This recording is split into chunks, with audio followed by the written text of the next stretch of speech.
মুভিটা শুরু হয় ছোট্ট একটা পরিবার দিয়ে, যেখানে মা বাবা আর তাদের 2 ছেলে থাকতো। বড় ছেলে সুকেশ আর ছোট ছেলে রাজু। 2 ভাই মিলে সারা দিন মোবাইলে গেম খেলতো। কোনো কাজ তারা করতো না। তাদের আর কিছু করার সময়ই থাকতো না। ঘরে যখন ফুড ডেলিভারি আসে তখন তার বাবা সুকেশকে সেটা নিতে যেতে বলে, কিন্তু সে যায় না। বাধ্য হয়ে তার বাবা ডেলিভারি নিতে যায়। এবারে ডেলিভারি দিয়ে ছেলেটা যখন চলে যাচ্ছিল তখন একটা লোক এসে তার উপর হামলা করে, আর ডেলিভারি লোকটা কিন্তু মরে যায়। যে মারলো তাকে দেখে পাগল মনে হলো। সে মারার পর হাসতে থাকে। তারপর সেখান দিয়ে চলে যায়। খবর পেয়ে পুলিশ তুরন্ত সেখানে পৌঁছে যায়।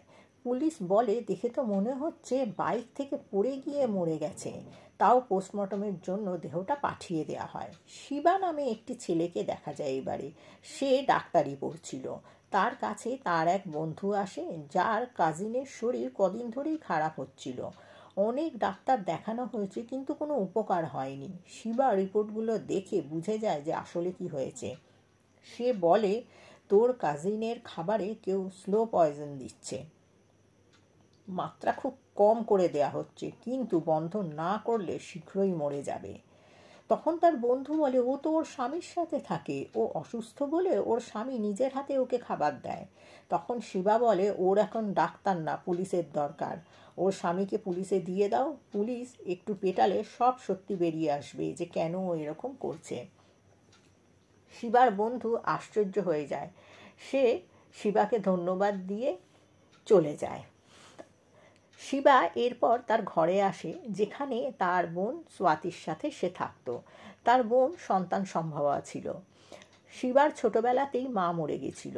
তার বাবা আর তার জামাইবাবু আর্মিতে ছিল, কিন্তু তারা দুজনেই এক লড়াইতে শহীদ হয়ে যায়। সেই থেকে ভাই বোন একে অপরের খেয়াল রাখত। শিবার স্বপ্ন ছিল মিলিটারি ডাক্তার হবে, কিন্তু স্বাতির মত ছিল না এতে। বাবা আর স্বামীকে হারিয়ে সে তার ভাইকে হারাতে চায়নি, কিন্তু শিবা মনস্থির করেছিল যে মিলিটারি ডাক্তার সে হবেই। সেই জন্য তার বোনকে লুকিয়ে সে নিজেকে তৈরি করছিল। একদিন তার বান্ধবী বর্ষা তার বাড়িতে আসে এবং তাকে বলে যে একটা গুড নিউজ আছে। তার বাবা তাদের বিয়েতে রাজি হয়েছে। বলেছে, তুমি ভালোভাবে সেটেল হয়ে গেলে খুব ধুমধাম করে আমাদের বিয়ে দেবে। অন্যদিকে পুলিশ স্টেশনে একটা ছেলেকে আনা হয়, যে ছেলেটা হঠাৎ হোটেলে বসে থাকা লোকেদের উপর হামলা করেছে। আর যেন মনে হচ্ছে ছেলেটার ওপর কিছু ভর করেছে। তাকে জিজ্ঞাসা করলেও সে কিছু বলে না। ছেলেটাকে কিশোর নামে একজন সাইকিয়াট্রিস্টের কাছে নিয়ে যাওয়া হয়। আর এই কিশোর হলো শিবার বান্ধবী বর্ষার বাবা। ছেলেটার কিছু টেস্ট করার পর কিশোর পুলিশ ইন্সপেক্টর বৈষ্ণবীকে বলে, ছোটোবেলা থেকে ছেলেটা কিছু ট্রমার মধ্যে দিয়ে গেছে এবং ছোটোবেলায় এমন কিছু হয়েছিল যেটা সে ভুলতে পারেনি। আর নেশা করার জন্য ওই ট্রমা ছেলেটাকে গ্রাস করেছে। সেজন্য হোটেলে হামলা করেছিল, কিন্তু কিছুদিন গেলে ঠিক হয়ে যাবে। পুলিশ স্টেশনের বাইরে কেউ একটা এদিকে এনভেলাপ ফেলে দিয়ে যায়, যার ওপরে লেখা ছিল ফাইল নাম্বার 1। বৈষ্ণবী সেটা খোলে, যাতে লেখা ছিল, ফুড ডেলিভারি বয়ের অ্যাক্সিডেন্ট হয়নি, বরং তাকে জেনে বুঝে খুন করা হয়েছে। বৈষ্ণবী হতবাক হয়ে যায়। সে ভাবে, এটা কি করে সম্ভব? পোস্টমর্টম রিপোর্টে তো নর্মাল ডেথের কথা বলা হয়েছিল। যে পোস্টমর্টম করেছিল তাকে কল করে বৈষ্ণবী জিজ্ঞাসা করে, তুমি ঠিক করে পোস্টমর্টম করেছিলে? সে বলে, আমি তো ভালো করে চেক করেছি, তারপরেই রিপোর্ট দিয়েছি। বৈষ্ণবী হয়রান হয়। সে ভাবে, যদি সব কিছু ঠিক করেই হয় তাহলে এই চিঠি কে পাঠালো, আর তার কেন মনে হলো যে এটা মার্ডার? এবারে দেখা যায় শিবা কলেজে যায়, আর সবাই হঠাৎ হলের দিকে ছুটে যাচ্ছে। সেখানে দেখা যায় এক স্টুডেন্ট কলেজের ছাদ থেকে নিচে পড়ে আত্মহত্যা করেছে। শিবা স্টুডেন্টটাকে দেখার পর তার পায়ের তলার মাটি সরে যায়, কারণ সেই মৃত ছেলেটা ছিল তার বেস্ট ফ্রেন্ড চান্দু। সেখানে বৈষ্ণবী তার টিম নিয়ে আসে আর চান্দুর দেহ পোস্টমর্টমের জন্য পাঠিয়ে দেয়। রাতে শিবা লুকিয়ে চান্দুর মৃতদেহ যেখানে রাখা ছিল সেখানে আসে, এটা বুঝতে যে চান্দু আত্মহত্যা করেছে নাকি কেউ তাকে মেরেছে। লাশ দেখে সে বুঝতে পারে যে খুব নিপুণতার সাথে তাকে হত্যা করা হয়েছে। ঠিক তখন সেখানে বার্মা চলে আসে। শিবা সেখান থেকে তুরন্ত চলে যায়। ঘরে এসে সে যত প্রমাণ জোগাড় করেছিল সব আবার দেখতে থাকে, এবং যা দেখে আমরা এবারে বুঝতে পারি পুলিশকে ফাইল নাম্বার 1টা শিবাই পাঠিয়েছিল। শিবা সুকেশের ঘরের পাশেই থাকতো। সে ডেলিভারি বয়টার মৃতদেহ দেখেও বুঝতে পেরেছিল যে এটা হত্যা, কিন্তু যখন রিপোর্ট আসে অ্যাক্সিডেন্টে মৃত্যু হয়েছে তখনই সে বুঝে যায় কিছু তো গণ্ডগোল আছে, যাতে ওই হসপিটালেরও হাত আছে। মার্ডারগুলোকে সুইসাইড অথবা অ্যাক্সিডেন্ট বলে চালাচ্ছে। এরপর সে ফাইল 2 বলে আর একটা এনভেলপ পুলিশের কাছে পাঠায়, যাতে লেখা ছিল চান্দুকেও হত্যা করা হয়েছে, আপনারা ভালো করে তদন্ত করুন। বৈষ্ণবী ভাবে তাদের সাথে কেউ প্র্যাঙ্ক করছে। তার সিনিয়র আবার পোস্টমর্টম করার নির্দেশ দেয়, কিন্তু এবারে অন্য জায়গা থেকে, যাতে এর পিছনে সত্যিই কী হচ্ছে সেটা জানা যাবে। এবারে এই ডক্টর পোস্টমর্টম করার পর যা রিপোর্ট দেয় তাতে বৈষ্ণবী ও তার সিনিয়র হতবাক হয়ে যায়। ডাক্তার বলে এর হত্যা করা হয়েছে, আর যে মেরেছে সে এত নিপুণভাবে মেরেছে যে পোস্টমর্টম করেও তা বোঝা যাবে না। তাই বার্মা ঠিকই রিপোর্ট বানিয়েছিল, কিন্তু যে ফাইলগুলো পুলিশকে পাঠিয়েছিল সে লাশগুলোকে খুব ভালো করে দেখেছিল। সে নিশ্চয়ই কোনো ডাক্তার অথবা ডাক্তারি পড়ছে, তাই সে বুঝে গিয়েছিল।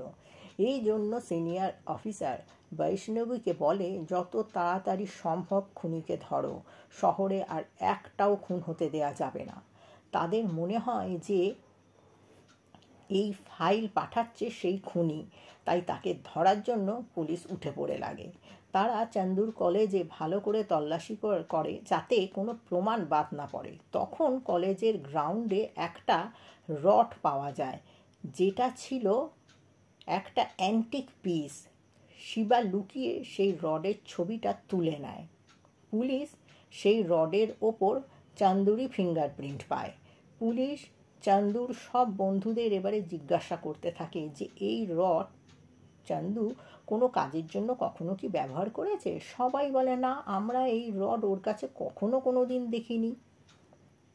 অন্যদিকে শিবা নিজের মতো করে তদন্ত করতে থাকে।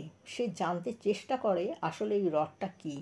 বৈষ্ণবী এবারে একজন আর্কিওলজিস্টের কাছে যায় এবং ওই রডের ছবি দেখায়। সে বলে এই রডটাকে হাতিগড় বলে। কোনো এক সময় এক রাজার আমলে লোক মরতে থাকে। কেউ তো ছিল যে লোকেদের মারত, এবং লোককে মেরে ফেলার পরও রাজা কাউকে ধরতে পারে না। সমস্ত রাজ্যে 1000-এরও বেশি লোক মরে যায়। বাকি যারা বেঁচে ছিল তারা রাজার মহল আক্রমণ করে আর রাজাকে মেরে ফেলে, কারণ তারা মনে করেছিল রাজাই খুনি যে এত লোককে মেরেছিল। এই হাতিগড় দণ্ডটা রাজার কাছেই থাকতো। লোকেদের আক্রমণে সেটা ভেঙে 3টে খণ্ডে বিভক্ত হয়ে যায়। যেটা আপনারা পেয়েছেন সেটা হচ্ছে এটা মাঝখানের অংশ, অর্থাৎ ওপর আর নিচের অংশ দুটো নিশ্চয়ই আছে। খুনি একটা অংশ ফেলে রেখেছে, এটা বোঝানোর জন্য যে নরসংহার করবার জন্য তৈরি হচ্ছে। পুলিশ এইসব শুনে হয়রান হয়ে যায় যে এখন এর মধ্যে হাতিগড়ের নাটক কোথা থেকে দিয়ে ঢুকে পড়ল। যাই হোক, বৈষ্ণবী টিম নিয়ে এবারে একটা আর্ট গ্যালারিতে যায়। সেখানে লোকটা বলে যে হ্যাঁ, এই হাতিগড় এখান থেকেই বিক্রি করা হয়েছে, কিন্তু যে কিনেছিল তার মুখে মাস্ক লাগানো ছিল, কিন্তু তার হাতে একটা স্টেথোস্কোপ ছিল। এর বেশি সে কিছুই জানে না। পুলিশ এসব শুনে চলে যায়। ঠিক তারপরই শিবা সেখানে আসে, আর লোকটা পুলিশকে যা বলেছিল শিবাকেও তাই বলে। এরপর তার বন্ধু স্বপ্না তার সাথে দেখা করতে আসে। শিবা তাকে বলে যে স্বপ্নাকে শুধুমাত্র সে তার বন্ধু ভাবে আর অন্য কিছু নয়। সে আসলে বর্ষাকে ভালোবাসে এবং তাকেই বিয়ে করবে। স্বপ্না খুব দুঃখিত হয় এবং সেখান থেকে চলে যায়। এরপর শিবা স্বপ্নার ভাই সত্যার কাছে দেখা করতে যায় আর তাকে বলে তুমি তোমার বোনকে বোঝাও যে আমার সাথে ওর কোনো সম্পর্ক নেই। সত্যা বলে, মা মরে যাওয়ার পর স্বপ্না একটু উদাস হয়ে থাকে, আমি ওকে বুঝিয়ে বলবো, তুমি চিন্তা করো না। এবারে রাতের বেলায় বৈষ্ণবী পুলিশ টিম নিয়ে রাস্তা দিয়ে আসার সময় দেখে একজন আততায়ী স্বপ্নার উপর হামলা করে তাকে মেরে ফেলছে। ওই সময় শিবা ঘরে যাচ্ছিল, সেও সব দেখে আর ওই লোকটার পিছনে পিছনে যায়, কিন্তু পুলিশও সেখানে এসে যায় আর দেখে স্বপ্না তখন মৃত আর তার সামনে শিবার বাইক পড়ে আছে। শিবা লোকটাকে তাড়া করতে যাওয়ার সময় বাইকটা ফেলে চলে যায় আর ঘটনাস্থলে হাতিগড়ের দ্বিতীয় টুকরোটাও পাওয়া যায়। পুলিশ ভাবে এই খুনটা করেছে যার বাইক সেই, এবং তারপরে শিবা লোকটাকে যে ধরতে গিয়েছিল তাকে কিন্তু ধরতে পারে না, সে ফিরে আসে তার বাইকটা নেওয়ার জন্য। এবার তখনই সে এসে দেখে সেখানে পুলিশরা অলরেডি চলে এসেছে, এবং পুলিশরা এবার ভাবে যে ওই বাইকে যে এসেছে সেই হচ্ছে খুনি। শিবা বুঝে যায় সে খুব ভালোভাবে ফেঁসে গেছে।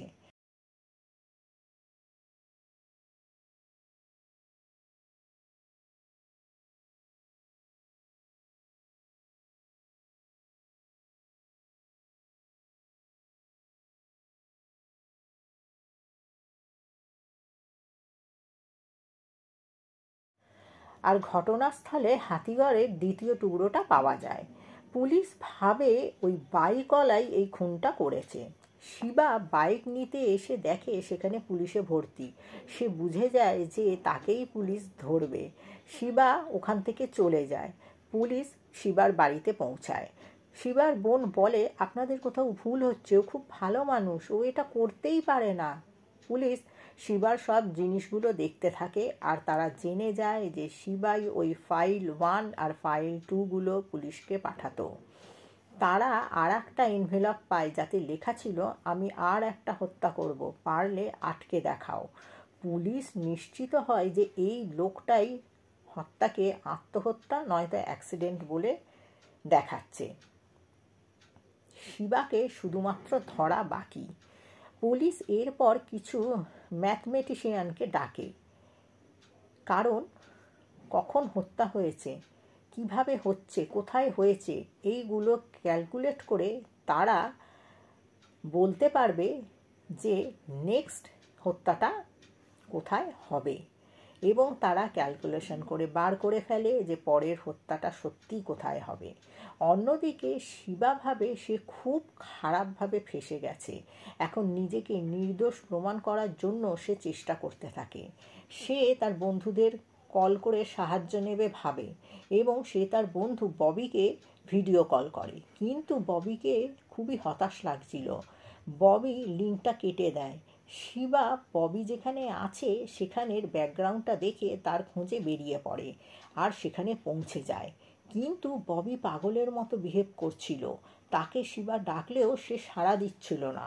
আর তখন ববি সেখানে দাঁড়িয়ে থাকা একটা লোককে হত্যা করে শিবার চোখের সামনেই। শিবা হতবাক হয়ে যায়, সে ভাবে তাহলে কি ববি সবকটা হত্যা করেছে। তখন সেখানে অন্য একটা লোক এসে ববিকে মেরে দেয়, আর তার কাছে হাতিগড়ের তৃতীয় টুকরোটা ছিল। শিবা ভাবে শহরে হচ্ছেটা কি, হঠাৎ লোক পাগলের মতো খুন করছে কেন। বন্ধুরা, তোমরা ভাবতেও পারবে না যে এর পেছনে আসল কারণটা কী। শিবা ববির মৃতদেহর সামনে বসে কাঁদতে থাকে, আর সেই লোকেশনে বৈষ্ণবী পুলিশ টিম নিয়ে চলে আসে। শিবাকে পুলিশ ধরে নিয়ে যায় জেলেতে, তাকে খুব পেটানো হয় যাতে সে বলে কেন এত লোককে মেরেছে আর পরের টার্গেটটা কে। শিবা বলে, আমি কিছুই করিনি, খুনি আমাকে ফাঁসাচ্ছে। এত মার খাবার পর কিশোর জেলে এসে শিবার চিকিৎসা করে আর বলে, শিবা আমি জানি তুমি কিছু করোনি, কিন্তু আমার পক্ষে কিছু করা তো পসিবল হচ্ছে না। কিন্তু কিশোর বৈষ্ণবীকে বলে যে ওকে আপনারা অনেক মেরেছেন, এবার ওকে হসপিটালে পাঠান, এবং এখনই শিবাকে হসপিটালে পাঠানো হয়। সেখানে কিশোর তার চিকিৎসা করে। শিবা একটু ঠিক হওয়ার পর ওখান থেকে সুযোগ বুঝে পালিয়ে যায়। সে ঠিক করেছিল আসল অপরাধীকে সে খুঁজে বার করবেই, আর তার বদনাম যা হয়েছে সেটা ঘুচানোরও দরকার আছে। এবারে সে আবারও আর্ট গ্যালারিতে যায়, যেখানে হাতিঘর যে কিনেছে তার সম্পর্কে যদি কিছু তথ্য পাওয়া যায়। কিন্তু সেখানে গিয়ে শিবা যা দেখে তাতে সে নিজের চোখকে বিশ্বাস করতে পারে না। কেউ ওখানের লোকটাকে চেয়ারের সাথে বেঁধে তাকে জীবন্ত জ্বালিয়ে দিয়েছে। শিবা ভয়েতে সেখান থেকে পালায়। সেখানে বৈষ্ণবী পৌঁছে যায় আর ভাবে শিবা পালিয়ে এখানে এসেছিল প্রমাণ লোপাট করার জন্যই, আর যাতে হত্যা না হয় সেই জন্য বৈষ্ণবী একটা প্ল্যান বানায়।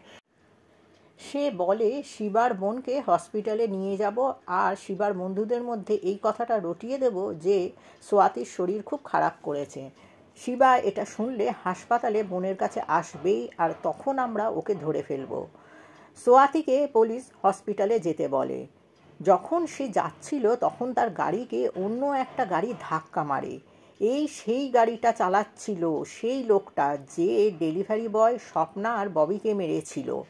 কিন্তু লোকটা এবারে নিজেই মরে যায়, কিন্তু সোয়াতি তখনও বেঁচে ছিল। তাকে হসপিটালে নিয়ে যাওয়া হয়, কিন্তু দুঃখের বিষয় তার বাচ্চাটাকে বাঁচানো গেলেও সোয়াতি কিন্তু বাঁচে না। বৈষ্ণবী খুব দুঃখিত হয়। সে ভাবে এত বেকার কাজ আমি করলাম যে সোয়াতিই মরে গেল। সে চাকরিতে রিজাইন করবে বলে ঠিক করে। বাকি পুলিশরা তাকে বোঝায় যে এসব না করে আসল খুনিকে ধরাটা আগে দরকার। ওদিকে শিবাকে তার বন্ধু কল করে সব বলে। সে হসপিটালে চলে আসে। বোনের মৃতদেহ দেখে সে কাঁদতে থাকে, বলে আমাকে ধরার জন্য পুলিশ এরকম করলো, ঠিক আছে আমি সারেন্ডার করে দেবো। তার বন্ধু বলে ভুল করেও এটা করিস না, তাহলে আসল অপরাধী কোনোদিনই ধরা পড়বে না, তোকে অপরাধীকে ধরতেই হবে। এবারে শিবা মনে সাহস পায়। সে পুলিশকে বাঁচিয়ে হসপিটাল থেকে চলে যায়।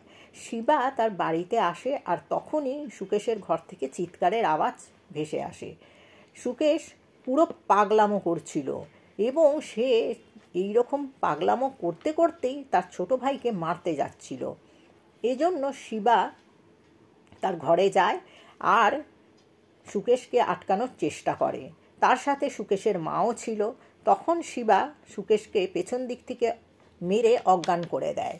শিবা সুকেশের ছোট ভাইকে জিজ্ঞাসা করে তোমার দাদার কি হয়েছিল। তখন সে বলে দাদা মোবাইলে স্নাইপার নামের একটা গেম খেলতো, তাতে একটা টুর্নামেন্ট হচ্ছিল, তার জন্য দাদা তৈরি হচ্ছিল, আর সারাক্ষণ ফোনের ভেতর ডুবে থাকতো। শিবা সব শোনার পর সুকেশের মোবাইলটা দেখতে থাকে। তখন তার মনে পড়ে ববিও এই গেমটা খেলতো। শিবা এবারে স্বপ্নার ভাই সত্তার কাছে আসে। সত্তা একজন গেম ডেভেলপার ছিল। শিবা তাকে এই গেমটার ব্যাপারে খোঁজ নিতে বলে। সত্তা অনেকক্ষণ রিসার্চ করার পর অবাক হয়, আশ্চর্য হয়। সে বলে বৈষ্ণবী ম্যাডামকে এক্ষুনি এখানে ডাকো, সেই আমাদের হেল্প করতে বলে। শিবা বলে সে এখানে এলে আগে তো আমাকেই ধরবে, কিন্তু সত্তা বলে এ কোনো সাধারণ লোক নয়, খুবই খতরনাক লোক আছে, আমরা কিচ্ছু করতে পারবো না। তখন শিবা বৈষ্ণবীকে কল করে সত্তার ওখানে আসতে বলে। বৈষ্ণবী তার টিম নিয়ে সেখানে এলে সত্তা গেমটার ব্যাপারে বলতে থাকে। সে বলে গেমটা বানানো হয়েছে লোকেদের মারার জন্য। এই গেমটায় 3টে লেভেল আছে। প্রথমে গেমটা নর্মালভাবেই চলতে থাকে, সেকেন্ডে বিপজ্জনক হতে শুরু করে, আর থার্ড লেভেলে মরণের খেলা শুরু হয়। গেমটা লোকের মন মস্তিষ্কে এমনভাবে ঢুকে যায় যে তার চিন্তা শক্তি একদম শেষ করে দেয়, এবং লেভেল 3তে যারা পৌঁছয় তাদের সেই লোককে মারতে বলা হয় যারা অনেক চেষ্টা করেও লেভেল 2 কমপ্লিট করতে পারেনি। সেজন্য সুকেশ তার ভাইকে মারতে গিয়েছিল, কারণ তার ভাই বারবার চেষ্টা করেও সেকেন্ড লেভেলটা ক্রস করতে পারছিল না। বৈষ্ণবী প্রথমে এইসব কথা বিশ্বাস করে না, কিন্তু সত্তা বলে লেভেল 3-এর কিছু প্লেয়ার্স অ্যাক্টিভ আছে যারা লেভেল সেকেন্ডের কোনো প্লেয়ারকে মারতে যাবে। তাদের ওপর নজর রাখলেই আপনি বুঝতে পারবেন কোনটা সত্যি। এবারে বৈষ্ণবী শিবার সাথে সেই জায়গায় যায় যেখানে লেভেল 3-এর প্লেয়ার্স ছিল। তাকে দেখা যায় যে পাগলের মতো করছিল। লোকটার পিছনে গিয়ে তারা দেখে লোকটার চোখে অদ্ভুত লেন্স লাগানো, আর কানেও অদ্ভুত রকমের এয়ারবাডস রয়েছে। লেভেল 3-এর প্লেয়ার্সরা এই লেন্স পরে খেলে, আর এই লেন্স পরলে লেভেল 2-এর প্লেয়ারদের মনস্টারের মতো দেখায়। সেজন্য তাদের মনস্টার মনে করে লেভেল 3-এর প্লেয়াররা লেভেল 2-এর প্লেয়ারদের মেরে দেয়। খুবই ভয়ঙ্কর এই খেলা। এবারে এই লোকটা যখন লেভেল 2 এর প্লেয়ারদের মারতে যায়, পুলিশ তখন তাকে ধরে ফেলে। কিন্তু সেখানে লেভেল 3 এর একটা প্লেয়ার এসে লেভেল 2 এর প্লেয়ারটাকে মেরে দেয়। সত্যা বলে লেভেল 4 এর পার্টটা আরও ভয়ঙ্কর হতে পারে, কিন্তু সেটা কীরকম সেটা খুঁজে বের করা খুবই মুশকিল। কিন্তু আমরা দুটো জিনিস করতে পারি। কোনো গেম বানানোর বড় কোম্পানির সাহায্য নিয়ে এই গেমের সিস্টেম প্যাটার্নটাকে বদলে দেওয়া যেতে পারে, যাতে লেভেল 2 এর লোকেরা না মরে আর যারা মারছে তাদেরও ধরা যেতে পারে। এছাড়া আর কোনো রাস্তা নেই। এবারে লেভেল 3 ক্রস করেছে যারা, তাদের পুলিশ ধরতে শুরু করে। যাদের কাছে পুলিশ লেভেল 4 এর গেম ম্যাপ পায়, আর দেখা যায় আগামীকাল তিরুপতিতে একটা বড় পুজো আছে। আর এরকম নয়তো যে সেখানেই লেভেল 4 এর প্লেয়াররা আছে আর যারা পুজো করবে তাদেরই মেরে নরসংহার করবে। কিছু তো করতেই হবে। এবারে বৈষ্ণবী শিবাকে ফাইল 4 এর কথা জিজ্ঞাসা করে। শিবা বলে, আমি 3টে ফাইল পাঠিয়েছি, আর এসব কে করেছে আমি জানি। সে হলো আমার শ্বশুর ডক্টর কিশোর। কিশোরকে আমার প্রথম থেকেই সন্দেহ ছিল। কিশোর আমাকে হসপিটাল থেকে পালাতে সাহায্য করেছিল, কারণ আমি বাইরে থাকলে খুনগুলোর সন্দেহ আমার দিকেই পড়বে। যে ববি আর বাকিদের মেরেছে তার পরিবারকে আমি দেখেছি যে কিশোর অনেক টাকা দিচ্ছে, আর কিশোরই সেই লোক যে হাতিয়ারটা কিনেছিল। বৈষ্ণবী সব শুনে হয়রান হয়ে যায়। শিবা বলে, কিশোর আমার হাতের মুঠোয় আছে, যাতে করে সবার সামনে ওর সত্যিটা আমি বলতে পারি। শিবা কিশোরের কাছে যায় আর বলে, আমাকে কেন ফাঁসালে? তখন কিশোর বলে, তুমি তো আমার প্ল্যানের মধ্যেই ছিলে না, কিন্তু তুমি পুলিশকে ফাইল পাঠিয়ে সব বলে দিচ্ছিলে। বৈষ্ণবী বলে, কিন্তু তুমি এসব করছিলে কেন? কিশোর তখন বলে, সে পাকিস্তানের আতঙ্কবাদীর দলের একজন, এবং সে বলে, আমি অনেক বছর ওদের সাথে ট্রেনিং নিয়েছি, তারপরেও ওরা আমার ওপর সন্দেহ করে যে আমি নাকি কিছু করতে পারবো না। তাই আমি অনেক গেম ডেভেলপারদের সাথে এই গেম তৈরি করেছি, যাতে ইন্ডিয়ার যুব সম্প্রদায়কে বরবাদ করে দিতে পারি। কিন্তু আমি এরপরে যা করব তাকে আটকাবার ক্ষমতা কারণ নেই। সব ধ্বংস হয়ে যাবে, দুনিয়াতে খালি আমার নাম থাকবে।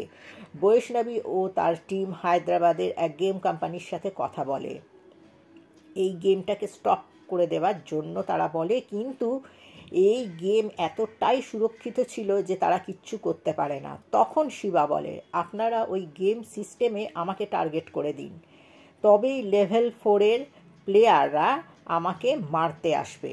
বৈষ্ণবী বলে, তুমি কি পাগল হয়ে গেলে নাকি? তোমার জীবন চলে যাবে। কিন্তু শিবা সরে না।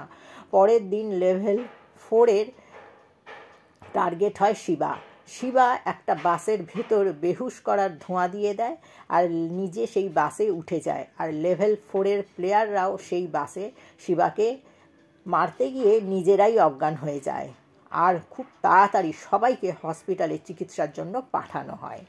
গেমটা এমন ছিল যে লোকগুলোর বাস্তব বুদ্ধি শেষ হয়ে গিয়েছিল। গেমের দুনিয়াই ছিল তাদের কাছে সত্যি। আসন্ন সব বিবাদ এবারে শেষ হলো। শিবাও নিজেকে নির্দোষ প্রমাণ করতে পারল। এবারে শিবা আর বর্ষা নতুন জীবন শুরু করে, আর সোয়াতির বাচ্চাটাকে নিজের সন্তান মনে করে মানুষ করতে থাকে। মুভিটা এখানেই শেষ হয় বন্ধুরা। ভালো লাগলে তোমরা লাইক করো, শেয়ার করো, আর অবশ্যই আমাকে সাবস্ক্রাইব করো,